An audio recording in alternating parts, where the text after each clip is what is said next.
Hello guys, నేను మీ గణేష్ యాదవ్. ఇక్కడ చూస్తున్నటువంటి తెగులను మీరు ఎప్పుడైనా గమనించారా? దీన్ని ఏమంటారో తెలుసా? ఈ తెగులు కనుక మనకు ముఖ్యంగా చూసుకున్నట్టయితే టమాటాలో మనకు అధిక వర్షపాతము వచ్చినప్పుడు ఈ తెగులు గమనించమని జరుగుతుంది. దీన్ని టమాటా బక్కాయి వేట అని అంటారు. దీని యొక్క అనుకూల వాతావరణం కనుక చూసుకున్నట్టయితే అధిక వర్షపాతం పడ్డప్పుడు, నేలలో అధిక తేమ మరియు వాతావరణంలో అధిక ఎండ ఉన్నప్పుడు ఈ తెగులు వ్యాప్తి అనేది ఉండడం అనేది జరుగుతుంది. అంతేకాకుండా ఈ తెగులు అనేది వర్షం ద్వారా కూడా, వర్షం చినుకుల ద్వారా ఒక కాయ నుంచి ఇంకో కాయకు వ్యాప్తి చెందడం అనేది జరుగుతుంది.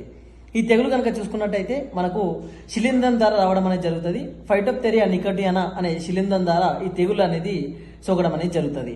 ఈ తెగుల నివారణ కనుక మనం చూసుకున్నట్టయితే మామూలుగా నేలపై రకాలనైతే మనకు స్టేకింగ్ ద్వారా చేసినట్టయితే తెగులను కొద్ది వరకు మనము అరికట్టవచ్చు. అదేవిధంగా ఈ వ్యాధి సోకిన కాయలను పడేసిన తర్వాత ఫంగిసైడ్ పిచికారీ చేసుకోవచ్చు. ఈ తెగులు కనుక మీరు నివారణ ఫంగిసైడ్ వాడినట్టయితే కామెంట్ రూపంలో తెలియజేయండి. ఇది వేరే వాళ్ళకి ఇట్లా ఉపయోగపడుతుంది.